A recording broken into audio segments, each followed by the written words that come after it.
রান্না করতে অনেকটাই সময় লাগে, একা হাতে কাটা বাটা রান্না করা প্রচণ্ড একটা সময়ের ব্যাপার।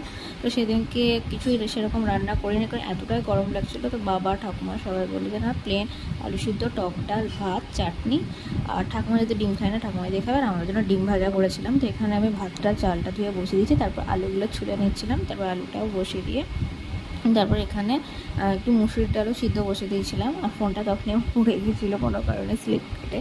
তো সব বসিয়ে টসিয়ে দিয়ে এখানে বাবা চলে এসেছিলো, বাবাকে সকালে জলখাবার দিয়ে দিচ্ছিলাম। তো এখানে বাবাকে সকালে ছাতু, মুড়ি, লবণ, পেঁয়াজ, লঙ্কা এসবই দিয়েছিলাম। আর গরমকালে ছাতু মুড়ি কিন্তু বেস্ট একটা অপশান, ছাতু মুড়ি খেতে কিন্তু ভালোই লাগে। তারপর কিছু জামা কাপড় ভিজেছিলাম, সেগুলোও কেচে নিয়েছি, তুড়ি মেরে মেলেও দিলাম।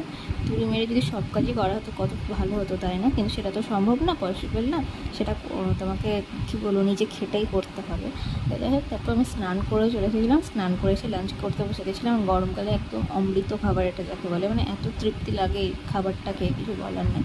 তারপর বিকাল হয়ে গেছিলো, বিকালে একটু শুয়েছি, মানে দুপুরে একটু শুয়েছিলাম, তারপর বিকালে উঠে জামা কাপড়গুলো সমস্ত তুলে নিয়ে তারপর পেয়ারা খেয়ে একটু হাঁটতে বেরিয়ে পড়েছিলাম। সকালে আমার দুদিন ধরে হাঁটতে যাওয়া হচ্ছিল না, কারণ সেদিনকে মাছ ছিল না বলে যায়নি, তারপরের দিনও মাছ ছিল না, তার জন্য যাওয়া হয়নি। তো বিকালটা আমি স্কিপ করিনি, বিকালে আমি হাঁটতে গেছিলাম।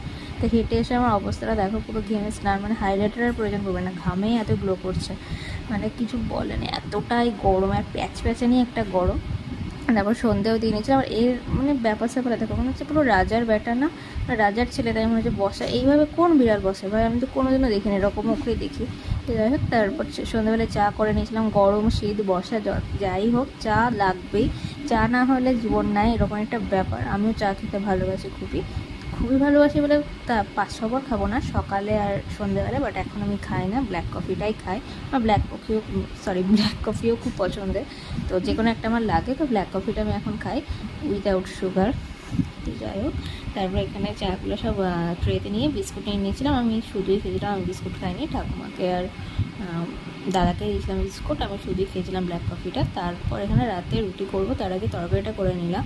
এখানে তরকারি করেছিলাম আলু, ফুলকপি, টমেটো, মানে যা যা সবজি ছিল সব সবজি দিয়ে, অল্প ছোলার ডাল ভিজিয়ে রেখেছিলাম। ফার্স্টে ভেবেছিলাম শুধু ছোলার ডাল করবো আলু দিয়ে, তারপর ভাবলাম না, একটু সবজি দিয়ে করি, খেতেও ভালো লাগবে অল্প পরিমাণ ছোলার ডাল দিয়ে। তো সবজিটা বেশি দিয়ে একটু ছোলার ডালটা একটু কম দিয়ে এখানে তরকারিটা বসিয়ে দিয়েছিলাম। তরকারিটা হচ্ছিলো, তার মাঝে আমি রুটিটাও ভেজে নিয়েছিলাম, ময়দাটাকে মেখে রেখে দিয়েছিলাম আমি। তো এখানে রুটিটা ভেজে নিলাম, এখানে আমার রুটি ভাজাও কমপ্লিট, তরকারিটাও কমপ্লিট। তো রাতে সমস্ত কাজ কমপ্লিট। তারপর আমি বিছানা সব ঝেড়ে ঘরটার একটু গুছিয়ে টুছিয়ে নিয়ে তারপর আমি স্নান না, গাটা ধুতে চলে গেছিলাম। মানে এত গরম, এত কাজ করার পর যদি গা না ধুই তাহলে আর ঘুম আসবে না রাতে। তারপর ডিনার করে নিয়েছিলাম, তারপর ঘুমিয়ে পড়েছিলাম। যদি ভিডিওটা ভালো লাগে অবশ্যই সাবস্ক্রাইব করো।